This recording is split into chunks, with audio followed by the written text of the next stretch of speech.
할렐루야. 아멘. 이심전심이라는 말이 있습니다. 내 마음이 네 마음과 같아. 같은 마음이다. 그럴 때에 우리가 이심전심이다. 전심이다. 그렇게 얘기를 하죠.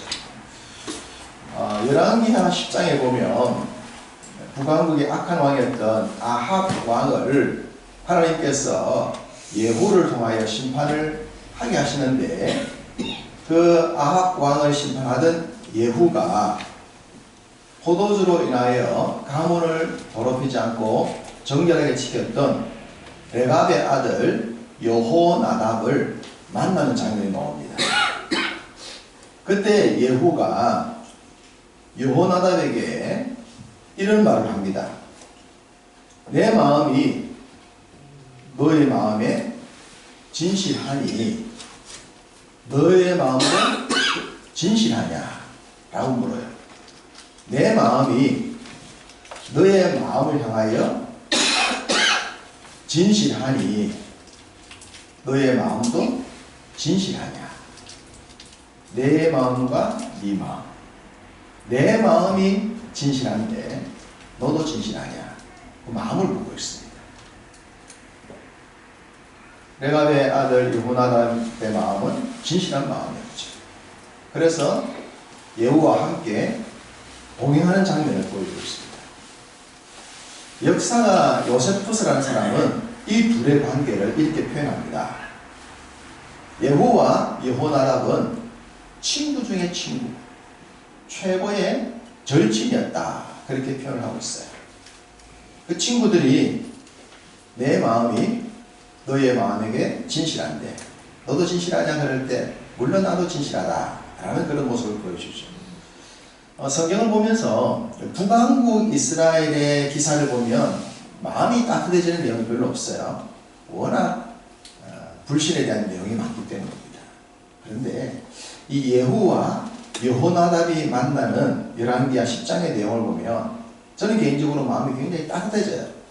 북왕국의 기록 가운데 이만큼 따뜻한 장면이 있을까라고 싶을 만큼 나의 마음과 너의 마음, 그 진실한 마음이 만나는 장면은 너무나 아름답고 따뜻하게 다가오는 것을 경험하게 됩니다.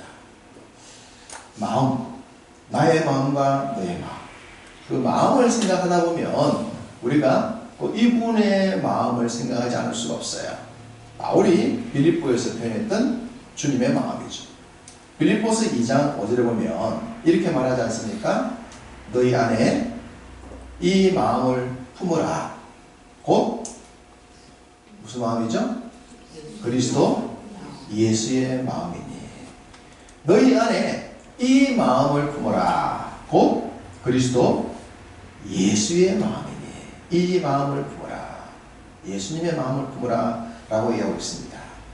우리가 믿음 생활하면서 다 주님을 닮아가고 주님의 마음을 닮아가지 않습니까? 주님의 마음을 배우고 싶어 하잖아요. 이 마음을 품으라. 바울은 주님을 만나고 난 뒤에 예수님이 너무 좋았어요. 그래서 그 예수님의 마음을 닮았고 빌립보 교회를 향하여 너희도 이 예수의 마음을 품으면 좋겠다라고 얘기합니다. 그러면 예수의 마음은 어떤 마음이겠습니까? 너희가 이 마음, 예수의 마음을 품으라 그랬는데 그러면 예수님께서 우리에게 보이신 마음은 어떤 마음일까? 아주 여러 가지로 표현할 수가 있겠고 우리가 잘 알고 있는 성경 얘기를 할 수가 있는데 빌립보서 2장에 있는 내용을 본다면 오직 겸손한 마음으로 각각 자기보다 남을 낮게 여겨라 이런 마음을 하고 있어요. 겸손한 마음으로 각각 너희 모두가 자신보다 남을 낮게 여겨라. 오늘날 세상은 자기가 더 잘되기를 원하지 자기보다 남을 더 잘되게 하는 사람은 없습니다. 이 세상의 흐름입니다. 그런데 예수님의 마음은 자기보다 남을 더 낮게 여기는 마음입니다. 주님은 자신을 희생하면서 자신을 괴롭히는 사람들을 탓하거나 원망하지 않고 오히려 그들을 더 낮게 여기는 마음을 보여주었어요. 바울도 이 마음을 경험하고 난 뒤에 희생의 길을 걸으면서 이 마음을 닮아가기를 원했던 것이고 그가 서신을 통해서 성도들에게 동일하게 이 마음을 가지면 좋겠다라고 했지 않습니까? 주님의 마음, 남을 더 낮게 여기는 마음, 남을 더 배려하는 마음, 남을 더 챙기는 마음, 남을 더 생각하는 마음, 이 마음을 가져야 하는데, 바울은 에베소스에서 우리의 신앙이 어디까지 가야 되냐라고 보여주었어요. 우리의 신앙은 그리스도의 장성한 분량이 충만한 데까지, 그리스도의 장성한 분량에 충만한 데까지, 이게 우리 신앙의 궁극적인 목적지입니다. 그리스도가 보여주셨던 그 믿음의 장성한 분량에 충만한 자리, 그것이 바로 남을 섬기는 마음이고 남을 배려하는 마음이죠. 남을 더 낮게 여기는 마음이죠. 희생당하면서 자기는 가진 것이 없으면서 남을 더 생각하고 남을 더 섬길 수 있는 것은 성숙한 자만이 보여줄 수가 있습니다. 성숙하지 않으면 절대로 가능하지 않습니다. 성숙한 자는 자신의 삶이 어렵더라도 약한 자를 돌아볼 줄 알고 그들을 케어할 줄 아는 그런 마음을 갖는 것이죠. 그게 예수의 마음이고 바울이 말하고 있는 이 마음, 성도들이 주님과 함께 같은 마음, 이심전심이라 말하는 이심전심, 발음이 그래요. 이심전심, 내 마음과 네 마음, 우리 마음이 그런 마음으로 모여지려면 좋겠습니다. 오늘 본문에도 모세가 마음에 대한 얘기를 하고 있어요. 마음, 이 같은 마음. 자, 20절입니다.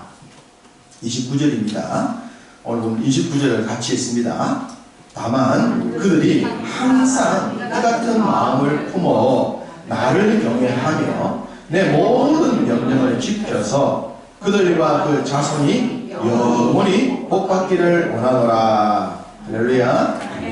영원히 복받기를 원한다 라고 했는데, 이 같은 마음을 품어라, 이 같은 마음을 품어라.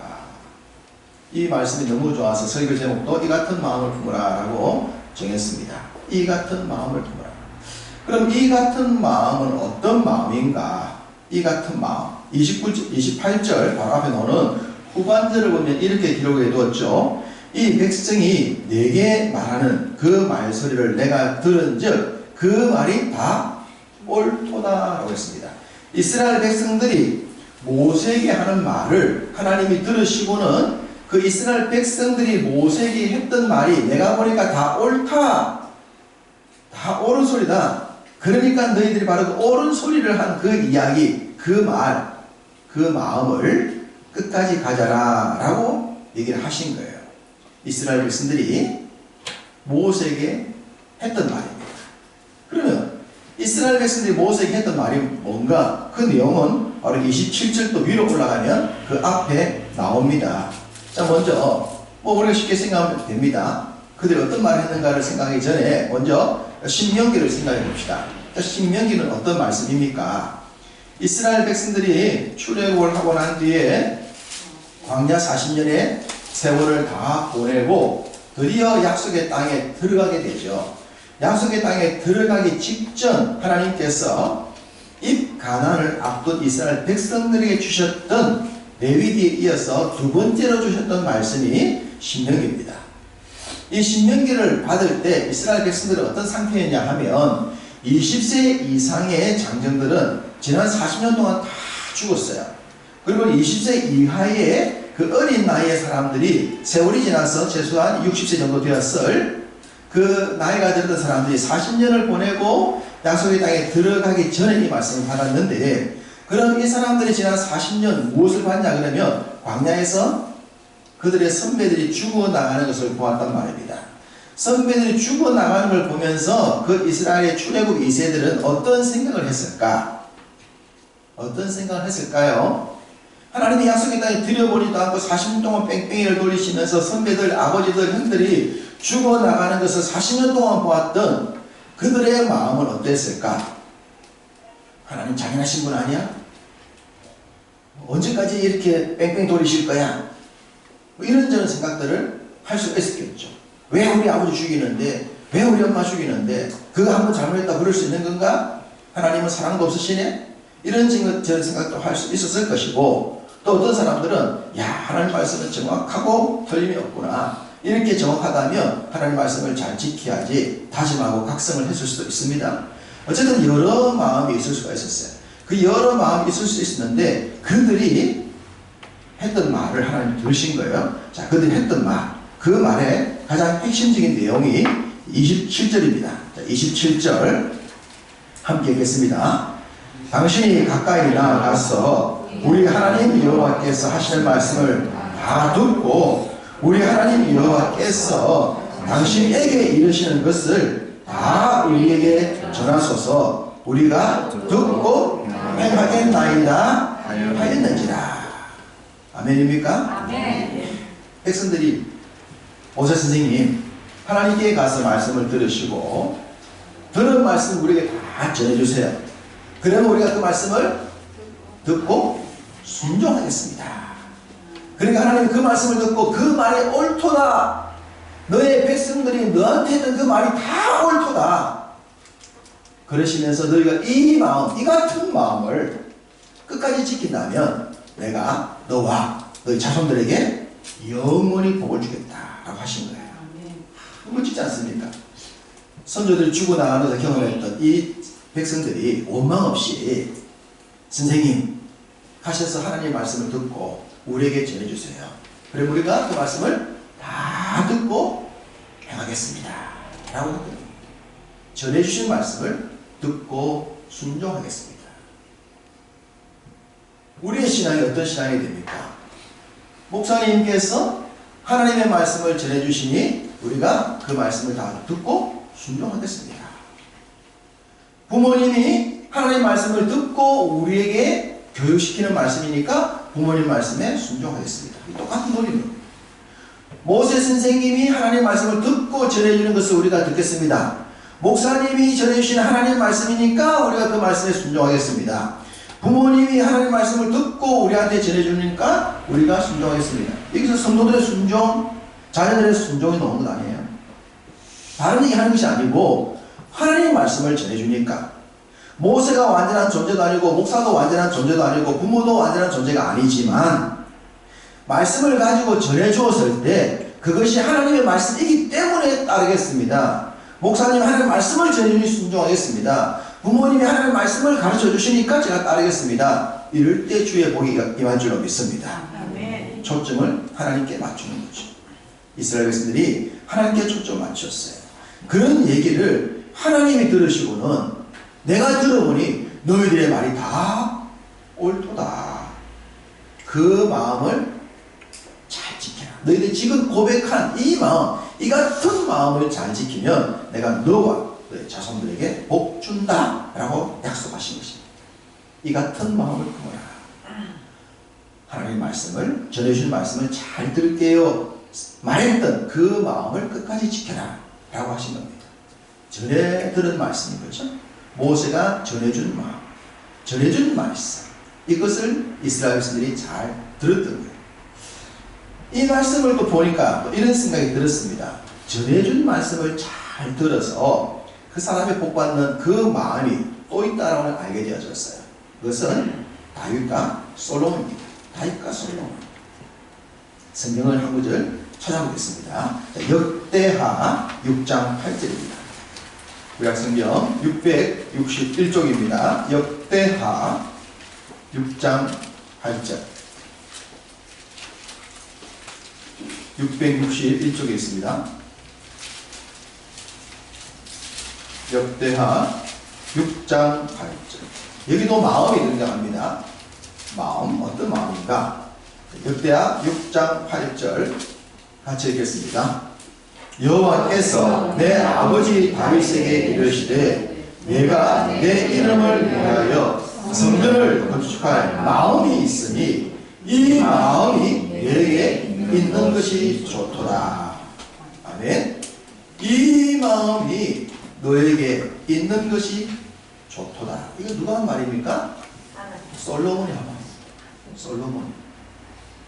솔로몬이 이 마음을, 자기 아버지 다윗이 가지고 있는 이 마음을 솔로몬이 그렇게 좋게 표현하고 있는 거예요. 다윗이 성전을 지으려고 했던 그 마음을 가지고 있었는데 하나님이 성전을 다윗에게 허락하신 것이 아니라 솔로몬에게 허락했다는 걸 잘 알고 있지 않습니까? 솔로몬이 이제 성전을 지을 때인데 그 성전을 지을 때 어떤 얘기를 하고 있냐 그러면 내 아버지 다윗이 성전을 지으려고 하는 마음을 가지고 있었는데 그때 하나님이 말씀하시기를 너의 마음에 나의 전을 짓겠다라고 생각한 그 마음을 내가 좋게 보고 있다. 너한테 나의 집을 지어주려는 그 마음이 있는 것이 정말 좋구나 라고 얘기했다는 거예요. 그 얘기를 누가 한 겁니까 지금? 솔로몬이 하고 있는 거예요. 솔로몬이 자기 아버지 얘기를 하고 있는 거예요. 자기 아버지. 자기 아버지가 성전 지으려고 했던 마음을 하나님께서 좋아했다라고 여기에 기록하고 있어요. 아들이 볼 때 아버지가 가지고 있는 마음이 너무너무 좋았던 거예요. 솔로몬은 다윗의 마음을 부러워했어요. 자기 아버지의 마음을 부러워했다는 얘기입니다. 여러분 잘 알듯이 솔로몬이 1천 번제를 드리고 하나님께서 응답할 때 그가 무슨 얘기를 먼저 했다 그랬습니까? 아버지 얘기 먼저 했다 그랬습니다. 자기 아버지. 하나님이 내에게 아버지를 주셨는데 그 아버지에게 복을 주셔서 그 아버지로 말미암아 나 같은 아들이 난 것 감사합니다. 솔로몬은 아버지를 좋아했어요. 아버지의 마음을 부러워했어요. 솔로몬이 볼 때 자기 아버지 다윗의 마음이 너무 좋았던 하나님이 아버지 다윗의 마음을 보고 하나님 너무 좋아하셨다라고 기록할 정도로 아들이 볼 때 아버지의 마음이 부러웠던 거예요. 아들이 볼 때 아버지의 마음. 그래서 솔로몬도 그 아버지의 마음을 닮아서 복을 받은 사람입니다. 그 아버지의 마음을 닮아서 복 받은 사람이 솔로몬이에요. 자녀가 부모님의 마음을 부러워할 수 있다 그러면 부모의 삶은 성공한 삶이라고 할 수 있습니다. 믿습니까? 부모가 자녀의 마음을 자녀가 부모의 마음을 부러워한다. 얼마나 멋집니까? 자녀들이 어릴 때는 부모 마음을 순종해요. 약하니까. 부모가 힘이 세니까. 그런데 머리가 크고 애가 크면 안 듣죠? 다 그러잖아요. 애들이 시근들더니만 말 안 듣는다 그러잖아요. 그런데 정말로 부모님을 좋아한다면 나이가 많아졌다고 부모님 말씀 안 들을까요? 부모님을 신뢰한다면? 부모님의 마음이 부럽다면 나이가 됐다고 부모님 마음을 안 따라갈까? 자녀가 부모님의 마음을 부러워하고 부모님에게 순종하게 되는 것은 엄밀히 말하면 책임은 부모에게 있는 거라고 생각해집니다. 부모가 보여주는 거잖아요. 부모가 보여준 대로 따라가게 됩니다. 그런 얘기를 많이 하지 않습니까? 교회에서의 모습과 집의 모습이 달라. 우리 엄마 아버지는 교회에서와 집에서는 달라. 그런 얘기 한단 말입니다. 교회에서는 참 좋은 직분자고 남을 배려하고 기도하는 모습이고 영적인 것 같고 화도 내지 않고 남을 배려를 잘하고 섬기고 인격적이고 그런데 그럼 집에 오면 집에 와서도 배우자를 배려하고 배우자에게 인격적이고 배우자를 먼저 케어하고 자녀들을 우선시 생각하고 자녀들을 존중하고 자녀들의 의견을 잘 들어주고 대화가 되고 관계가 좋고 인격적으로 형성되고 그렇게 되어야 되겠죠. 그러면 자녀가 볼 때 우리 아버지는 집에서도 이런 모습인데 가정의 교회에서도 이렇고 똑같네? 똑같구나. 헷갈릴 게 없어요. 저는 제가 교회에서 목사지만 집에 가면 목사가 아니지 않습니까? 제가 집에 가서 목사 짓을 할 수는 없잖아요. 저는 집에 가면 남편이고 아버지잖아요. 가장이지 않습니까? 그럼 가장의 역할을 해야 되는 거죠. 가장의 역할을 하지만 우리 아이들이 저를 보는 것과 제가 생각하는 것 같을 수가 없어요. 애들이 생각할 때 우리 아버지는 교회에서는 말은 쓰면 참 잘하셔. 설교할 때 보면 정말 얘기 잘하신다고.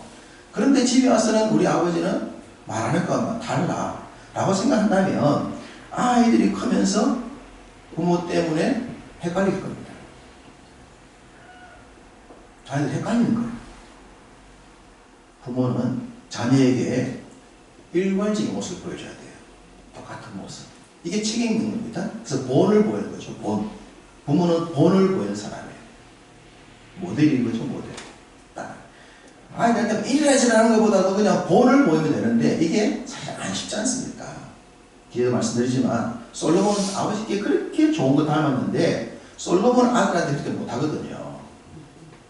그게 모습인 거예요. 인간인 거예요. 에베소서 6장 4절에는 이런 말씀이 있어요. 아비들아 너희 자녀를 노엽게 하지 말라. 이 얘기를 골로새서 3장 21절에 또 이릅니다. 아비들아 너희 자녀를 노엽게 하지 말지니 낙심할까 하니라. 자녀를 노엽게 하면 자녀가 어떻게 된다? 낙심한다. 화났다가 나중에 포기한다는 거예요. 왜 그렇지? 이러다가 나중에 에이 안 할래. 희망이 없어. 기대치를 포기해버리는 거예요. 그래서 성경은 부모에게 자녀를 노엽게 하지 말라는 거예요. 뭔 얘기예요? 기준을 보여주라는 거죠. 헷갈리게 하지 말라는 거예요. 헷갈리게 하지 않도록. 똑같은 모습을 보여주라는 거죠. 그래야 자녀들이 부모를 부러워하는 거예요. 아, 우리 아버지는, 우리 엄마는 늘 한결같아. 아, 저 마음을 좀 배우고 싶어. 나도 저런 마음 갖고 싶어. 나도 우리 아이들한테 그런 마음을 보여주고 싶어. 똑같은 모습. 똑같은 영적인 모습. 쉽지 않죠. 말씀드렸듯이 다윗을 통해서 솔로몬은 아버지의 마음이 너무 좋았어요. 그래서 막 그런 얘기도 기록해놨고 하나님이 너한테 뭐 줄까 그럴 때도 아버지 얘기를 할 정도였어요. 그런데 그의 아들 르호보암은 어떻습니까? 르호보암은 실패하고 맞아요. 그러니까 솔로몬은 아버지한테 아버지의 마음을 배웠지만 아들한테는 아버지의 마음을 못 보여준 거예요. 참 안타깝지 않습니까? 아버지가 더 탁월한 지혜를 가졌던 솔로몬인데 자녀 양육에서는 실패했어요. 이걸 보면서 우리가 뭐 대단한 지혜 그거 없어도 됩니다.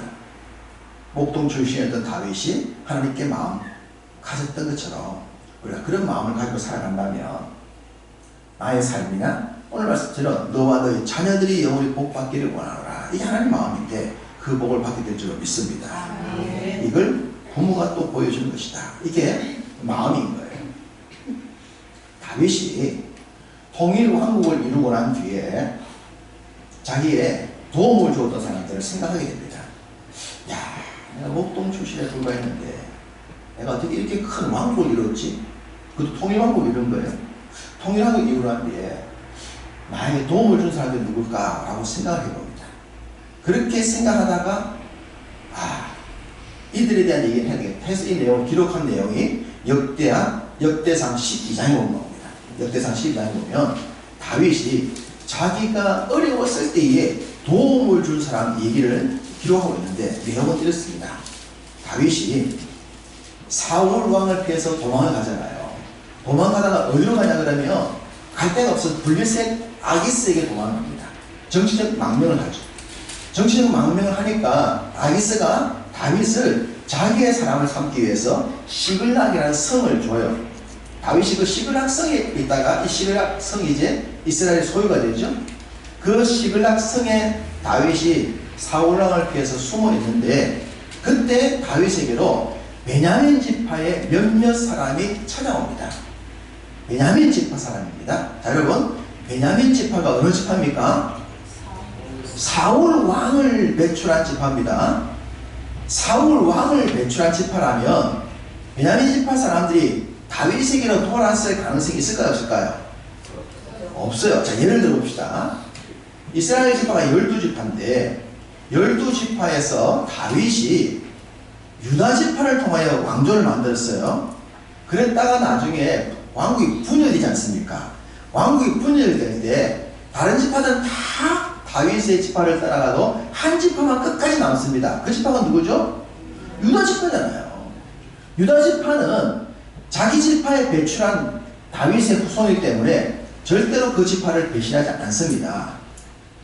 그러다 베냐민 지파도 사울 왕을 배신할 가능성이 없지 않겠습니까? 당연히 그 모습을 또 보여주는 것도 다윗이 압살롬의 반역을 통해서 도망갈 때 시므이가 나와서 다윗을 저주하지 않았어요? 그 시므이가 어느 지파죠? 베냐민 지파잖아요. 베냐민 지파에 숨어있는 사람들이 다윗이 어려움을 당하니까 나와가지고 막 다윗을 저주했어요. 그만큼 베냐민 지파가 사울의 왕조, 그들을 배신할 가능성이 없어요. 그리고 현재는 사울 왕이에요. 내려온 것도 아니고 현재 왕으로 있단 말입니다. 다윗은 겨우 600명 데리고 도망가가지고 시글락에 지금 숨어있는 상태예요.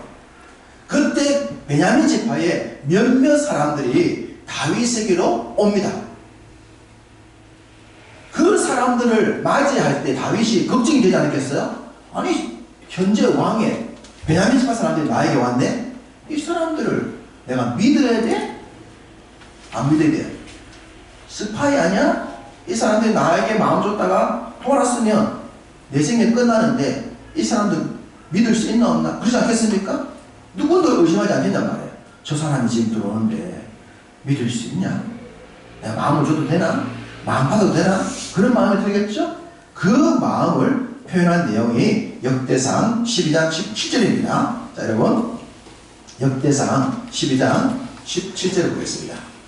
630쪽에 있는 역대상 12장 17절 말씀 함께 있습니다. 다윗이 나가서 맞아 그들에게 말하여 이르되 만일 너희가 평화로이 내게 와서 나를 돕고자 하면 내 마음이 너희 마음과 하나가 되려니와 만일 너희가 나를 속여 내 대적에게 넘기고자 하면 내 손에 불의함이 없으니 우리 조상의 하나님이 감찰하시고 책망하시기를 원하노라. 네. 자, 여기서 다윗이 몇몇 돌아온 베냐민 지파 사람들에게 한 가장 중요한 핵심되는 내용이 어떤 내용입니까?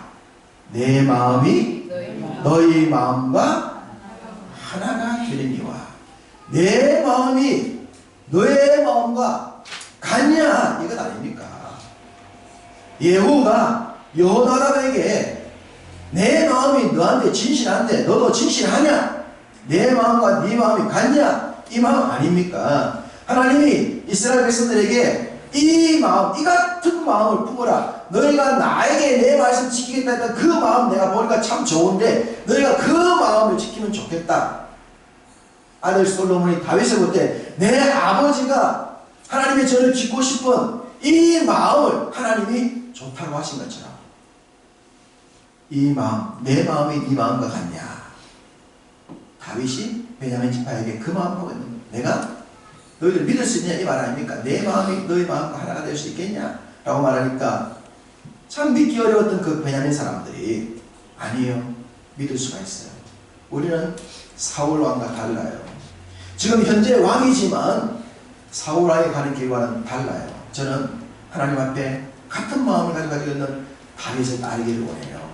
그래서 이 베냐민 사람이 돌아왔고, 여러분 다윗이 그때 도망갈 때 말씀드렸듯이 유대 땅에 있을 곳이 없어서 블레셋에 가서 나무나라 왕에게 성 하나를 얻어서 시글락에 거하고 있을 때에 정말 가진 것 별로 없을 때 이 베냐민 사람이 왔을 때 다윗에게 얼마나 큰 도움이 되겠습니까? 하나님이 나를 생각하시는구나. 나를 잊지 않고 나에게 은혜 주시는구나. 이 지파 사람들이 나에게 올 정도라면 나중에 더 큰 일도 일어날 수 있겠다. 다윗이 그 베냐민 지파 사람들이 얼마나 마음이 좋았겠습니까? 내 마음이 너희 마음과 하나가 될 수 있겠냐? 믿을 수 있겠습니까? 믿어도 됩니까? 믿어도 됩니다. 그래서 왔습니다. 그들이 다윗을 도와서 그 위기를 이겨내면서 통일왕국으로 나아갔고, 다윗이 통일왕국을 이루고 난 뒤에 이들이 생각난 거예요. 그때 내가 시글락에 있을 때, 그 어려울 때 그들이 나를 도와줬지. 그 베냐민 지파 사람들, 그 내용을 성경에 기록하고 있는 거예요. 그들 이름도 기록하고 그들이 용서나온 사람들 딴 내용도 기록하면서 그들의 그 헌신과 그 마음을 잊지 않고 챙겨주고 있는 모습을 보여주고 있습니다. 얼마나 아름답습니까?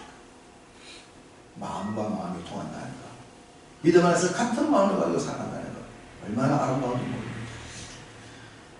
우리가 그런 마음을 가지고 있다고 믿어집니다. 개척할 때 우리가 5년 전에 개척할 때도 그렇지 않습니까? 마음 맞죠. 마음. 숫자는 적었지만 마음이 멋있는 겁니다. 그리고 그 마음이 지켜지는 거죠. 감사하게도 또 이 마음에 우리 진구사님 오셔서 마음을 더주셨고, 우리 최순희 지사님 오셔서 마음을 더주셨고, 우리 김정자 목사님 오셔서 마음을 더주셨고, 우리 노하운 지사님 오셔서 마음을 더주셨고, 그리고 다이자매 와서 마음을 더해서 우리가 이 마음을 가지고 함께 걸을 수 있는 것이 얼마나 감사한지 모릅니다. 같은 마음을 부어라. 이 같은 마음을 부어라. 하나님 향하여 진실한 마음을 가지고 살아가고, 그 마음을 잘 지켜서 나도 복받고 우리 자녀도 복받게 할 수 있는 그런 마음이 되기를 원합니다. 하나님 향해서 진실한 마음을 가지고 그 진실한 마음을 끝까지 지킨다면 하나님이 약속하신 거예요. 네가 그 마음을 지키고 너의 자녀도 그 마음을 지킨다면 내가 너와 너 자녀들에게 영원히 복을 줄게 라고 하셨으니 그 복의 주인공 되기를 원합니다. 주님을 향한 이 같은 마음, 지체를 향한 이 같은 마음, 서로를 향한 이 같은 마음, 부모와 자녀의 이 같은 마음 잘 지켜서 여러분도 복받고 여러분의 자녀들도 영원히 복받으시기를 주님의 이름으로 축복합니다. 아멘.